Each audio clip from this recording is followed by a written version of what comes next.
I would say the most important thing in life is not to hurt other people. That's a good moral guide. Do what you like, only make sure it won't hurt anyone. And think. That's about it. And love is more important than hate. But hate is hard to escape. It is a very, very corrosive emotion, and I have had a little bit of hate in my life, of hating someone, and I've found it's very, very negative. So try not to. There's nothing much else that I could say. I don't have any religion. I was brought up Anglican because that was what all the proper people did. They voted for the Tories, and they went to the Anglican church. So I was brought up to vote for the Tories and go to the Anglican church. I just feel that we are part of an enormous something that we will never fully understand. And why try? Enjoy it. I love gardening because it's a connection to the wider world. You're dealing with life.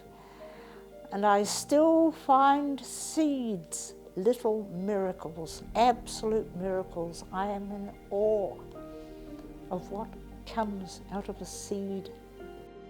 I'm also very fond of reading, which was the main part of my childhood. I didn't do much more than read when I was a small child.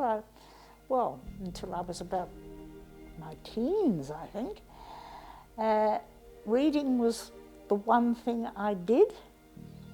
And also I started gardening when I was quite young. I can still remember my first crop of lettuces, and I think I was pretty small then, because I can remember standing looking at the bed of lettuces, and they were very close to me where I was. I think I was only about 4 years old, something like that. Making mud pies in the garden. I think it's my earliest memory. I've been trying to think about earliest memories with this interview coming up, and that's the first thing I can remember. I had a bucket and spade. Was meant to be used on the beach, and no doubt I did use it on the beach, although I don't remember the beach, but I do remember making mud pies in the back garden. How old do I feel today? Well, part of me still feels 21 and wants to go out in the garden and dig holes and carry sacks of potting mix, and then I find that a 2-litre bottle of milk is really an effort to carry, so I think, look, you take life as you find it, and you try and do the right thing, and you'll do a lot of things wrong, but if you can find someone to love, or several people to love, or a whole of humanity to love as best you can, you won't go wrong. I had 4 children, and it's very simple. Love them. If you love them, they will always know it. If you think they're a nuisance, or you've had them because you want to wear them as a sort of ornament, they will know that too. You love them unconditionally, which is not something you can make yourself do. I think it's something that happens if you're lucky and they're lucky. And if you love them, you will have some boundaries, but you will also respect them. And I think that's it.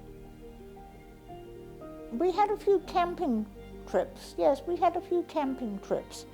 The best one was the one where I packed everything for everybody but forgot to change of clothes for myself and had to live in a bathing suit. I did pack my bathing suit, but I didn't pack anything else. So, yes, that was interesting. We had a few camping trips, and they were wonderful for me because I'd come from a childhood where we didn't do things. Most people didn't in those days. People didn't have cars. I've got 11 grandchildren, yes. 2 in Australia and 9 here. The number one secret is not to try too hard and try to control it. Just accept what you get and make the best of what you can at the time. And I think that's it. I can't suggest any more than that. Try not to be disappointed and,